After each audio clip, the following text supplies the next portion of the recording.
Olá a todos, meu nome é José Aurélio Claro Lopes, eu sou nutricionista, trabalho no programa Green Kitchen, também estou na TV Relacionamento.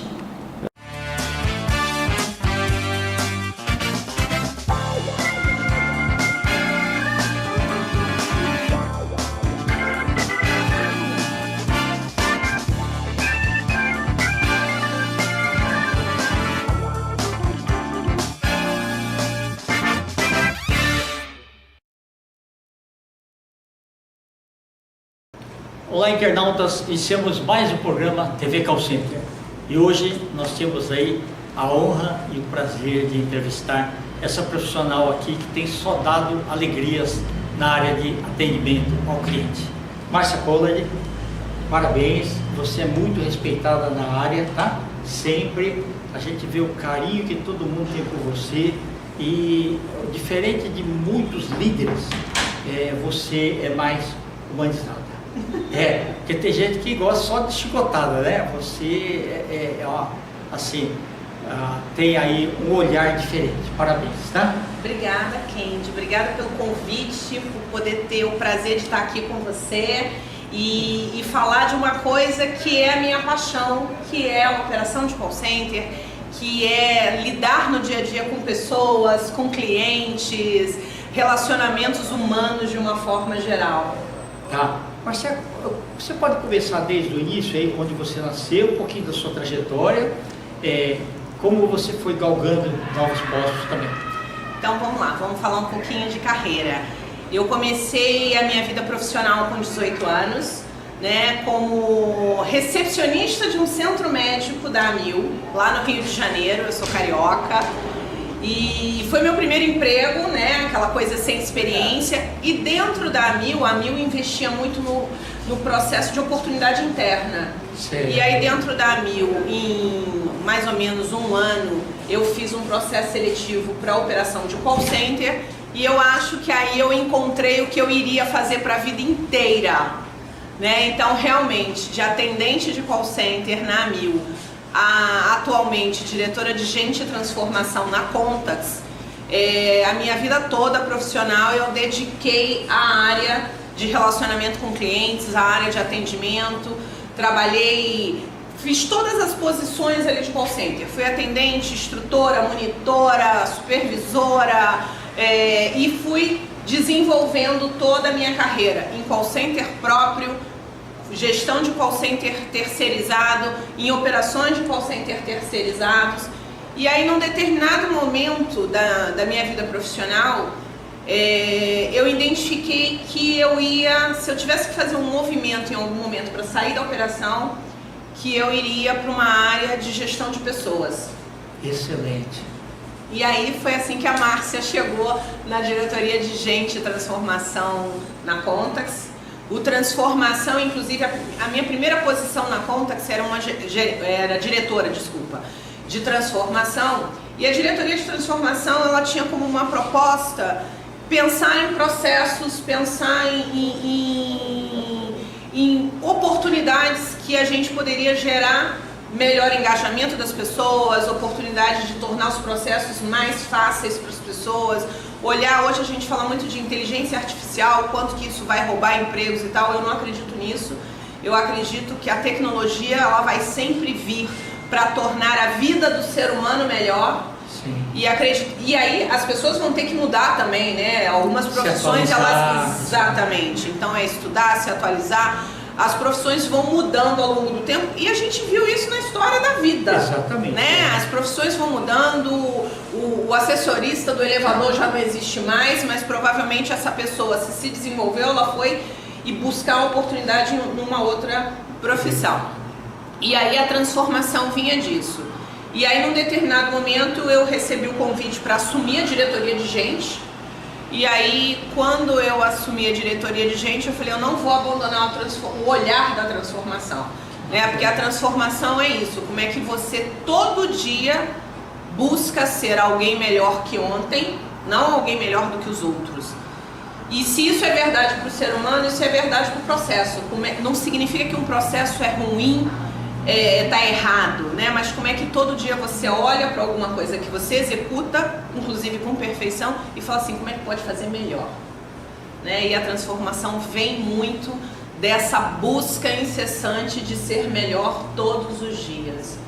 Maravilhoso. Ô Márcia, e você, com o olhar inicialmente de atendimento, você fez pessoa física, olho do olho, você fez telefone, já teve casos assim, você deve ter presenciado, às vezes é o melhor atendente, você dá uma promoção para supervisor, ele vira um péssimo supervisor.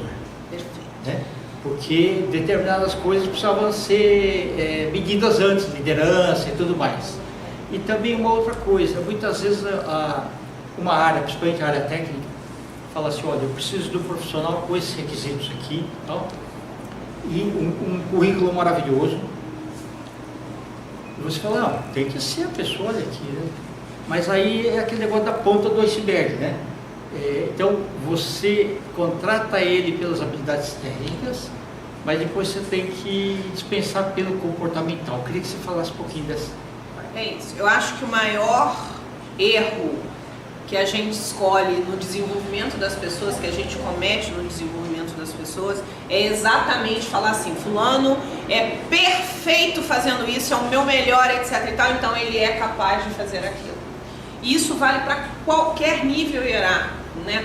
Desde o melhor atendente, que a gente quer que ele seja o melhor supervisor, até o presidente de uma empresa do segmento X, que a gente fala, nossa, se ele é o cara, sei lá, em aviação ele vai ser fantástico em telecom. Então a gente tem que ter um cuidado muito grande para entender que o que eu faço muito bem numa determinada posição não necessariamente me garante o sucesso na próxima profissão, ou no próximo estágio, ou na próxima empresa. Eu acho que tem uma necessidade que ambos, inclusive, reconheçam isso. O grande papel do RH nesse momento, eu acho, que é mostrar para aquele que é o líder da vaga, né, da posição, que ele tem que escolher, analisando as duas coisas. Hoje você tem inúmeros testes, sejam testes técnicos até testes de perfil, de comportamento e tal, e isso ajuda, né, você ter próximo da verdade. Não significa que você não vai errar, vai, às vezes a gente vai errar, a pessoa não vai se adaptar e a gente tem que ter coragem de encarar. Eu acho que se você hoje me perguntasse assim, Márcia, qual foi o principal erro, né, que você diria o seguinte, isso aqui nunca mais eu vou fazer, foi colocar uma pessoa a pedido de um executivo, eu coloquei um outro executivo numa posição que eu acho que eu tinha certeza, não é incoerente falar que, mas eu tinha certeza que não ia dar certo. Mas era um pedido, a pessoa queria muito que fosse daquela forma e eu topei fazer. Isso foi ruim pra mim, que era a líder dessa pessoa que estava na posição errada, foi péssimo para essa pessoa. E para a empresa também. Exatamente, e aí não teve jeito, em algum momento a gente teve que encarar a dor e fazer a mudança na estrutura. E ali para mim foi um aprendizado para minha vida inteira. Se eu sei que não vai dar certo, não adianta insistir. Você gera dor para todo mundo, né? Então a gente tem que ter coragem de encarar as decisões difíceis. Ô Márcia, e também tem que ter um cuidado, né? Muitas vezes assim, você quer agradar, aí você contrata um primo para ficar debaixo de você, o irmão, uma irmã, ou o melhor amigo, e às vezes isso é prejudicial também, né? Muito. Na realidade, na maioria das empresas hoje, você tem códigos de ética que já inibe essa liderança direta. Tirando, evidentemente, empresas familiares, na maioria das empresas hoje você já não tem uma hierarquia direta com familiar, cônjuge, o que não impede de você ter o melhor amigo, porque esse não é parente, então... Sim. Mas as empresas têm olhado para isso e cuidado disso. É um cuidado muito grande, por mais que a gente diga o seguinte, não, as pessoas são profissionais e não vão misturar as estações, o ser humano é humano e ele mistura as estações. Então a gente tem que ter um cuidado muito grande com isso, porque pior do que você empurrar um parente, um amigo que não é tão bom assim, é você ter que olhar para ele e dizer assim, não vai dar mais. Sim. E se for esposo ou esposa, pior ainda, né? Nossa! Aí isso vai dar outras consequências. Você não sabe se é pior falar de dia ou de noite, né? Não é? Mas você sabe, Kendi, que eu aprendi nessa coisa dos relacionamentos e tal? Eu trabalhei na Oi muitos anos. Sim. E o meu marido trabalha com consultoria e ele fez projetos na Vivo e na TIM durante muitos anos enquanto eu estava na Oi. Eu conheci ele na Oi, ele sai depois e sempre trabalhou com consultoria, volta para consultoria. E a gente determinou que em casa não se fala de trabalho. Porque excelente, excelente. Trabalhávamos em empresas, né, concorrentes e tal, e por mais que a gente nem tivesse em áreas estratégicas, talvez ele mais do que eu, porque fazia consultoria, a gente determinou o seguinte, não vamos falar de trabalho em casa. E hoje eu já não trabalho mais com telecom, ele não está em empresa, mas a gente não fala. Então às vezes alguém pergunta assim, mas o seu marido está em que projeto, em que... Eu falo, gente, você acredita que eu não sei? Porque a gente se policiou durante um tempo a não fazer e hoje naturalmente a gente não fala de trabalho em casa. Bacana. Né? Eu acho que isso facilita muito uma série de coisas, mas preservava durante um tempo essa coisa de estarmos em empresas que eram concorrentes. Né? Então começou assim, mas hoje é uma coisa que a gente não leva para dentro de casa. Então diz que você não leva os problemas de casa para dentro do escritório, a gente também não traz os problemas do escritório para dentro de casa. Eu acho que esse é o grande desafio do ser humano, como é que ele equilibra a vida de tal sorte que ele viva assim, uma unidade. Sim. Né? Você é uma pessoa física e jurídica simultaneamente. Né? Não tem como dizer assim, esquece. Não, você não esquece. Mas a gente tem que ter cuidado para não misturar. Porque se você mistura, você às vezes leva o seu mau humor de casa para dentro do escritório e vice-versa.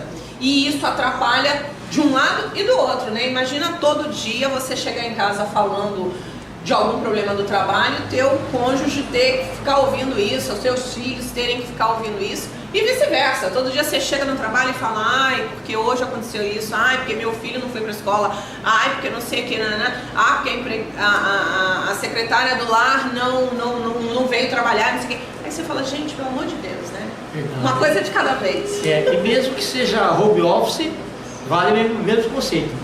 Vale o mesmo conceito, Kendi? E aí eu vou me permitir, por favor, pedir que as pessoas façam uma reflexão sobre o home office. O home office, eu acho que na pandemia ele foi romantizado. Então, tem uma coisa que é maravilhoso trabalhar em casa. Eu diria que é maravilhoso trabalhar aonde você se sente bem. Nem todas as casas, nem todos os lares estão preparados para que uma pessoa labore nele, né? Então, para você trabalhar de casa, você deveria ter um espaço que te permita a concentração necessária. É implícito que você tenha uma disciplina sua muito grande, para o bem e para o mal, para você não avançar no horário de trabalho e fazer mais horas extras do que você precisaria trabalhar. E ao mesmo tempo para você não achar que às 10 horas da manhã o cachorro quer ir na rua, então o que tem? Eu estou em casa mesmo, vou dar uma passeadinha, meia horinha eu volto. Quando eu estou no escritório eu não saio para levar o cachorro para passear meia horinha, né? E 10 horas da manhã, menos ainda, né? Todo mundo já está mais ou menos, todo mundo está trabalhando nesse horário. Então eu acho que a gente tem que olhar o home office como sim, eu estou dentro do escritório que por acaso hoje está dentro da minha casa. Né? Então a gente não misturar as estações de novo é fundamental. Não romantizar no sentido de achar que o home office fez bem para todos. Eu tenho exemplo de pessoas que no home office se isolaram demais.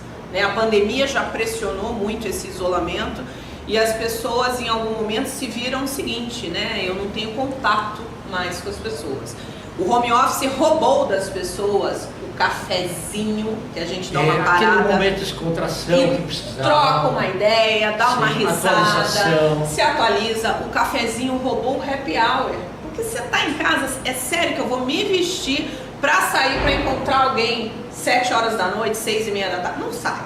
Então o home office, ele roubou das pessoas essa integração, essa conexão. Então a gente tem que ter cuidado. Para algumas pessoas o home office foi maravilhoso, fantástico, indiscutível, né? São Paulo é uma cidade que o deslocamento é muito ruim. Então, para muita gente o home office foi uma oportunidade de ter uma qualidade de vida frente ao tempo de deslocamento infinitamente melhor.